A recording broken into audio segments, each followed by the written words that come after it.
Op. Huwag mong i-skip.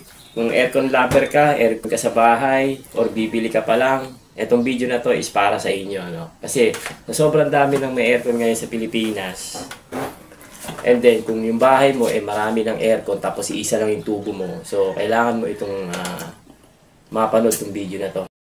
So ito na nga mga katekno, kakaroon tayo ng comparison. Dito muna tayo sa brand X. So ito, syempre ako bilang technician matagal na ako gumagamit ng mga drain pump, lalong lalo na sa mga install ng aircon na mahirap lagyan ng drain pipe o drain line, no? So gumagamit tayo ng drain pump, no? So ito, mapapansin nyo, ayan, meron lang siyang float switch pag puno na yung yung drum, no? Mag-on siya. Pero wala siyang sensor, may pump lang siya. Tapos wala rin siyang tawag dito, blower wheel doon sa loob para mapalamig yung pinaka motor, no? Tapos yung loob niya ito lang. Ayan. Walang filter, wala. So itong video na to is para sa inyo talaga sa mga aircon lover, So ito na nga mga katekno, pinakikilala ko sa inyo, Whipcool product. Yan, no. Drain pump by One Rotary, Whipcool product. Okay. Unang bukas, syempre ito. Mapapansin nyo, yung model number niyan dito, P180. P180.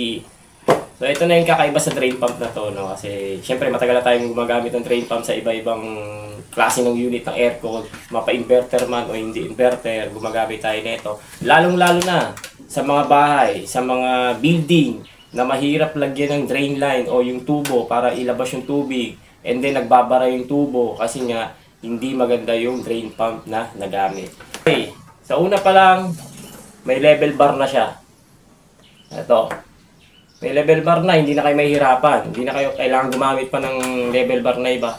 So, mapapansin nyo, may blower wheel siya para dun sa init nitong motor, no?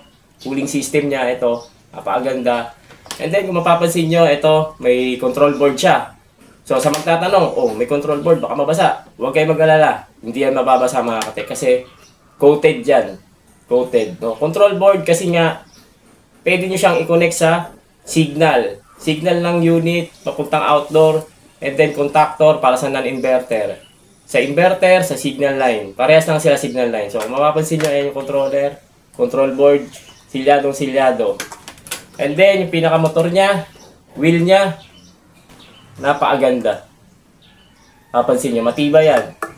Tapos, huwag kayong mag-alala, halimbawa, mahaba yung hose na ikakabit nyo dito sa out, hindi babalik yung tubig kasi one-way valve to.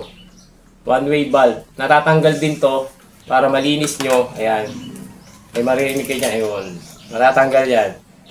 And then, ito yung pinaka-feature niya talaga. Pinaka-nagustuhan ko talaga sa drain pump na to, no? Whipcool products by One Rotary.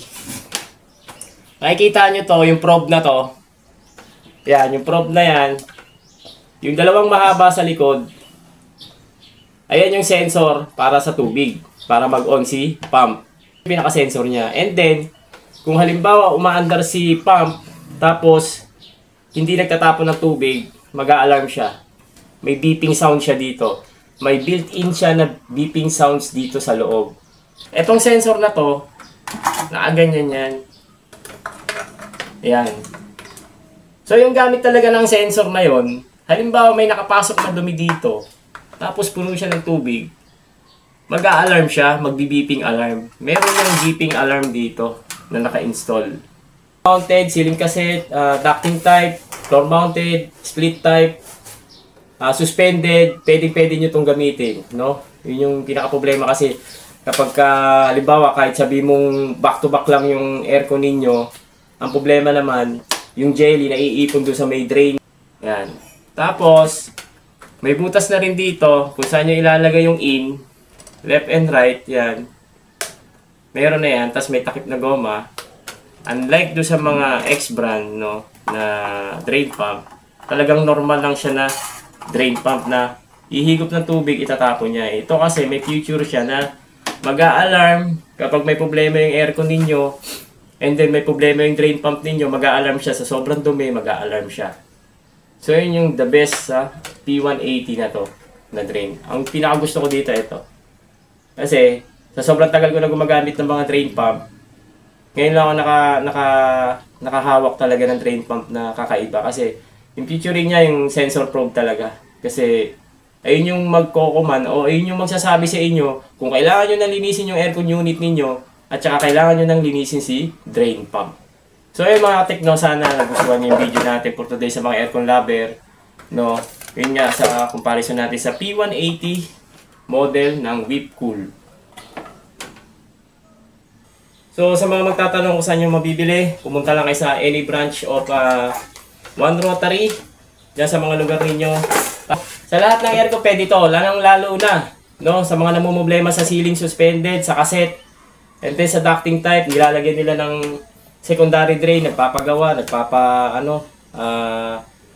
nagpapa-install kasi nga tumutulo. So ito yung solusyon nyo kasi malakas itong humigop ng jelly tsaka tubig, no. So yun, maraming salamat sa inyo mga katek, no, para dito sa P180 ng Whipcool by One Rotary. Yun, God bless po sa inyo at maraming salamat sa mga nag-stay.